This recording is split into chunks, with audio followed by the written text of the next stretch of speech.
Once you feel that you have learned the basics of investing and you're someone who can actually succeed in the stock market or in terms of investing and generating returns from your assets, that is when the true magic happens.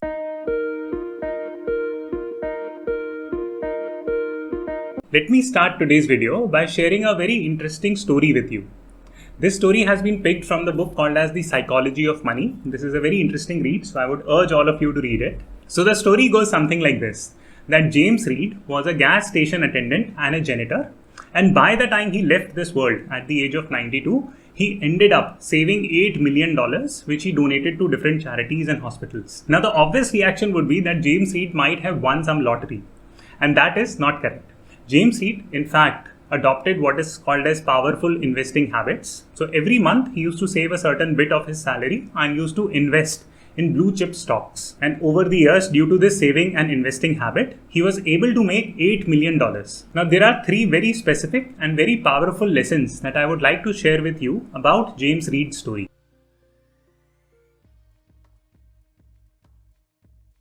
Now, the first lesson is that anyone can invest. Now, there is a parallel analogy here, and this analogy comes from the movie Ratatouille. And I'm not sure if you guys love watching food movies, but I definitely do. So, Ratatouille was a story about a mouse who could cook. So, it was an animated movie, very interesting movie. Go and watch it.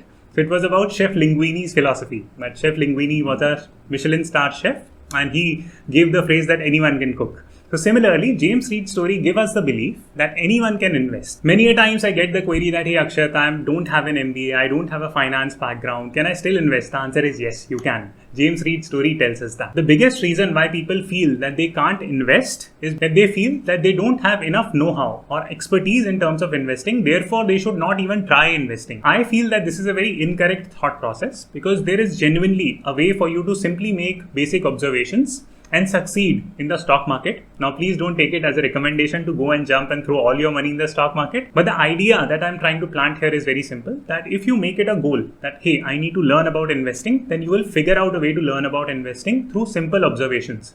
Even the biggest investors in India who are making billions in the stock market, they don't have an MBA from Harvard or MBA from NCR. So let me give you a few examples as to how investing can be done through simple observation. Now here is the first example for you. So let's pick India's biggest company, which is Reliance Industries. So at pre-pandemic level, I'm not talking about when the market tanked in the March 2020, but before March 2020, the share price for Reliance was trading around 1560. Now currently, within a year, that stock trades at approximately 2000.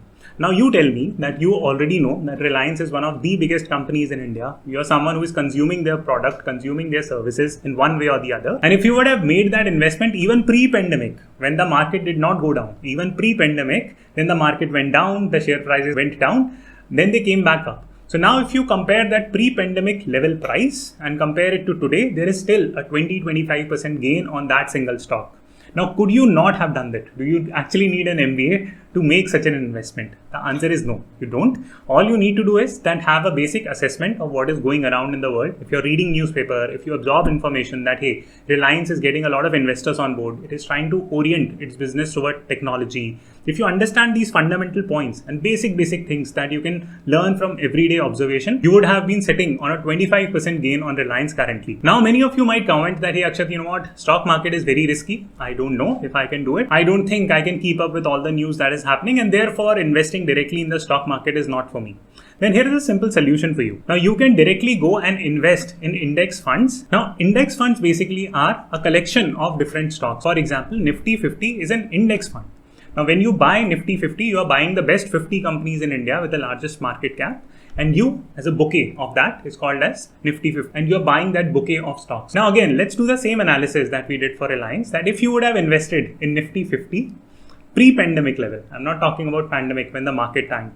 So at pre-pandemic level, Nifty 50 was trading at 12,500. Nifty today is trading at approximately 15,500 as I'm shooting this video.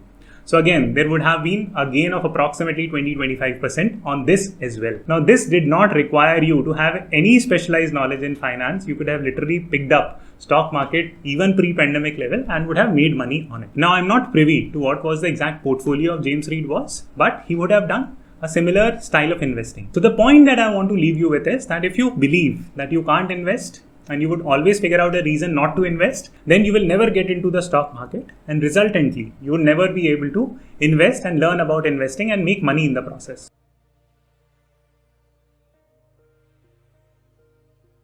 The second key lesson that I want you to draw from this story is the power of saving. Now, James Read had a modest salary throughout his career, but he made sure that he saved every single penny that he could. So many a times I get the question that, hey Akshat, what percentage of salary should we save? That, according to me, is an incorrect question to ask. You must rather ask that what percentage of salary do I need to spend? Now, I'm not asking you to become a miser and start penny pinching and saving every single rupee out there. That's not the goal of this discussion. The goal of this discussion is to understand and be wise about things as to what you're spending your money on versus not. For example, these days, I see a lot of youngsters who own multiple credit cards. The argument is that, hey, you know what, credit card helps us build a credit history. It helps us save a lot of in terms of cashbacks, etc. But if you do a thorough analysis, and I'll put a different video on that subsequently going in the future, but if you do a thorough analysis, you will understand that actually using too much of credit cards, it gets you into a bad financial habit of overspending. I, for example, have never owned a credit card and I have zero plans of owning a credit card. So your ability to save comes down to two simple habits. Number one, it comes down to your psychology of how you spend. If you are someone who believes in the consumeristic culture that, hey, let me go and buy every new item out there, then you would end up spending insane amount of money and having conveniences like buying on EMIs or having a credit card, having a Google Pay account. It will just destroy your financial well-being. And the second is that you need to be wise. You must start with a goal. There is a very clear difference between being rich and being wealthy. So being rich means that you have got the money, right? And you're spending it. For example, if there is a person who has won a lottery, he is rich. He might not be wealthy. A wealthy person is someone who is able to sustain that wealth. Once they become rich, they have the mindset that, hey, I'm going to invest this money, which will generate future cash flows and future returns for me. For example, you might have heard of people called as Rockefeller. They run Rockefeller Foundation. Their generations have been wealthy because of the similar mindset that they need to invest and keep growing their wealth. Now, let me give you a counter example here and tell you a very funny story. So I had a friend in Delhi. He used to run a business, and before the pandemic, his business was booming and he ended up buying a Ferrari in Delhi. Now, which is madness because you're still driving on cramped roads and you're driving a Ferrari in Delhi, which is pure madness. Now, because of pandemic, what ended up happening was that he was running a profitable small venture, which was manufacturing related. And due to pandemic, his business somewhat went down massively, right? So the loans that he had taken to buy that Ferrari, he had to give up on that. He had to take a massive hit. And a lot of bad stuff happened. So it comes down to your choice of buying things that you need versus understanding things in which you need to invest in. Let me close this section by giving another example that people talk a lot about that, hey, should I do an MBA? It costs so much. Yes, it's true that it costs so much, but it's actually generating an investment for you. You're building an asset. Asset is something that can give you future returns. So when you invest in a course or when you invest in a degree or when you invest in learning something online, you're building an asset for yourself. If you're spending money on those type of things, it can actually give you exponential returns going forward in the future. However, on the flip side, if you buy an iPhone or if you buy a Ferrari, you're actually buying a liability because every year that phone or that Ferrari is not going to help you generate returns. Of course, unless you're a celebrity and you are getting endorsements. For most of us, it would not help us generate returns. So please understand the difference between asset liabilities, being wise with your spending. If you pick up these good sound financial habits, you and I too can become like James Read.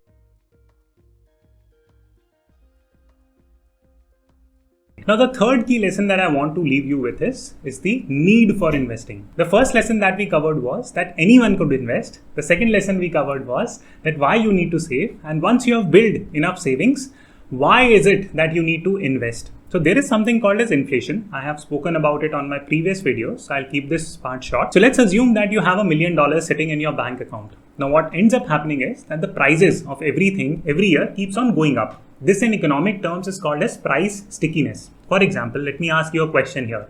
So have you ever seen price of majority of the goods falling? For example, if you go and buy an Apple computer today, it would cost approximately 93,000 rupees.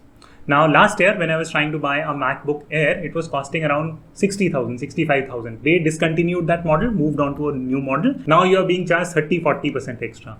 Take another commodity good example. For example, if last year you would have gone in the market and you would have tried to buy apples, it might have hypothetically cost you 100 rupees per kg. But this year, if you go and buy, I can guarantee you that it's going to cost you more than 100 rupees. So that difference is called as inflation. Inflation is the general increase in price, right? Even if you make $10 million and if you have that sitting in your bank account, your bank account is not going to pay you the kind of interest rate that would offset the inflation. So in real terms, if the inflation is 6%, your bank is only going to pay you 5.5, 6 max. Right? So you will end up taking a loss on that money, and every year that portfolio of money sitting in your bank account, be it $10 million or $100 million, it will start coming down. That is the first part and first key realization that you should have.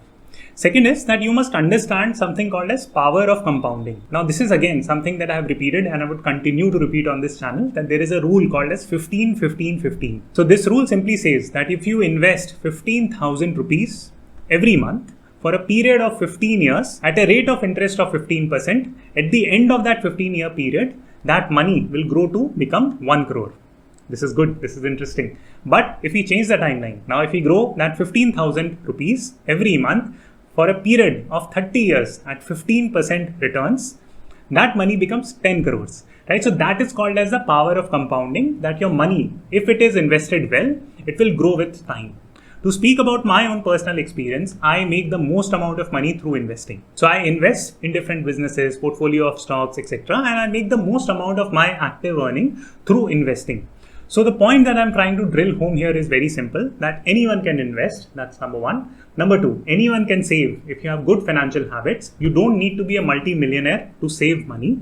Number three, if you have good financial habits and good financial acumen, once you feel that you have learned the basics of investing and you are someone who can actually succeed in the stock market or in terms of investing and generating returns from your assets, that is when the true magic happens. The true magic means that you can stop trading your active time at your job, where you have to pick up a 9-to-5 job, go to office, come back for a salary at the end of the month. You can stop doing that. You can actually live off of your investment, and that becomes your primary step towards leading a wealthy life. Now I would leave you with 3 specific tips as to how you can start your investing journey and how you can start learning more about money, finance and investing. So here are 3 specific tips from my side if you're a complete beginner. Number 1, you should read economics. Now I'm not saying that go and do a PhD, but at least understand concepts like behavioral economics. How do people react when the stock market tanks? What is price stickiness? So I explained this concept on this video. Basic things, right? So you must understand both macroeconomics and microeconomics, and there are a variety of books that you can read, and you essentially just need to read 2 books, one on microeconomics and one on macroeconomics. Number 2 tip,